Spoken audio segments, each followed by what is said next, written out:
Hello, welcome to the channel and this episode. I'm Henry. Next to me here are some floating shelves that I've installed on my wall here in my house. In today's episode, I'm going to run you through the steps that I take personally and the tools I use to install things like this around the house. The floating shelves and the hook you see next to me here, they cost me under $100 from Bunnings. I got the inspiration for this wall from ChatGPT. I took a photo of this wall and this corner when it was blank, nothing on it. I went out and I bought the floating shelves. I asked ChatGPT to install the shelves on the wall for me and show me how it would do it. This is what it came up with. I'm stoked. My wife's really happy with the wall. I'm really happy with the wall. Let's get stuck into the video and I'll show you the steps that I take to install these floating shelves. Basic tools you're gonna need for this type of job: impact driver, drill, some drill bits. Now, my house here is a steel frame. The handiest little tool that I've been given so far, what is this? It's a little magnet. It's fantastic finding the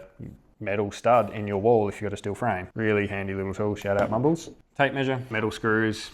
Bought some little eye hooks, you don't need all of them. The only reason I bought it is because I bought this L bracket for the top wall. This can hold up to 30 kilos, so we're gonna put a nice hanging plant on that, drooping down the side of the wall there. We've got levels, impact driver set here, tension bit, and the old pencil. Now, touching on these floating shelves, they are just pretty basic floating shelves from Bunnings. I don't know how they're going to go. They're 250mm by 250mm. Keen to see how they look. And then for the biggest shelf, so it's 240 by 900. Nice big shelf. Again, only rated to 5 kilos in plasterboard. I reckon we can probably push that a little bit if I get it into the steel frame. If not, yeah, stick to that 5 kilos because plasterboard is not strong and it will pop out the wall and be disastrous. First thing I'm going to do is I'm going to install the L bracket up here on this wall.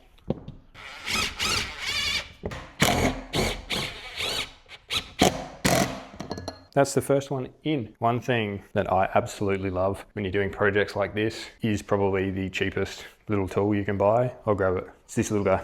Magic eraser. These things are incredible, and when you're in a house and you're making a lot of marks on the wall, these are a no-brainer. If you're doing a project like this, draw on everything. Mark it all up, make sure that you know what you're doing, because yeah, these guys will just remove any pencil or any mark from your drill or anything. Cool, so that is the hook installed with its L bracket. So that can, like I said, can hold up to 30 kilos. That will hold any plant, absolutely no issue, unless you're gonna hang 10-meter tree. Obviously, you're not gonna do that. I need to now just drill some holes in the wall.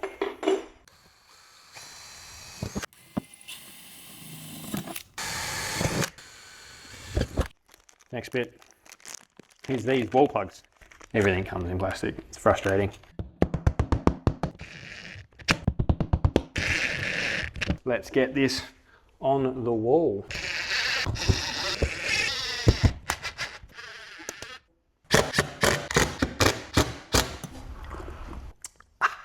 Ooh, that's nice. Underneath here, there is holes, and underneath here, there is holes. I am gonna go and do the next two. Maybe I'll do a time lapse. We have a plant on the wall. Let's go time lapse. We keep on moving along, we keep on rolling. No, we ain't slowing it down. We keep on moving. We keep on moving along, we keep on rolling. Yeah. No, we ain't slowing it down. Let's go. We ain't slowing down, baby, come and show me how. Gotta do it right now, you know you gotta hold me down. Can I let the moment pass? Good things, they never last. Pull up in a whip, you know I had to hit the gas. Yeah, that's premium, pull up with a team and them. Ain't worried about the other side, they know that they ain't beating them on everything I love. Word to the man above, keep it cool, calm, collected. At this point, you get the message. Life is hectic, but we gotta keep it rolling, no, gotta keep it. All right, we're at the aesthetically pleasing part now. Let's chuck all the shelves on. They're all level, I've plumbed them all out, made sure they're all good.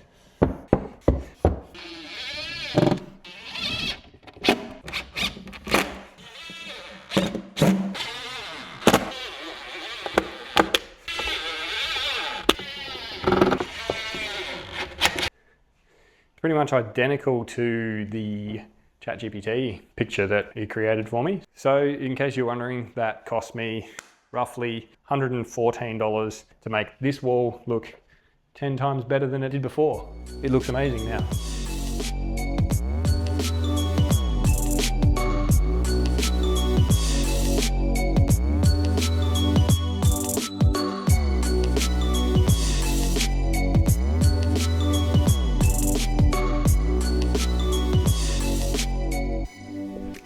Voila. This is our plant wall. It's come to life. It has taken me 7:15 at night. It's now 10 to 10. Yeah, tell us what you think. For roughly $100, I've been able to put together a plant wall that looks, we think, incredible. It makes that entranceway so much better. Fills that space, and it was sort of the last wall in this house that we had to fill. It's just gonna make it so much nicer in here, pop of color. You can't see my kitchen, but our kitchen is green. So a lot of green around, bit of color around. I put it into ChatGPT to get an idea of how I should space it out. So all I said to Chat, I said I had 2 long shelves, 3 square shelves, and a L bracket. I took a photo of this wall with nothing on it, and I said, can you put them on the wall? And it finally spat out this image, and I went, yes, that's the one I want. Thanks for watching. Like and subscribe. Oh, that feels weird. My first video, man. No one's gonna even watch it.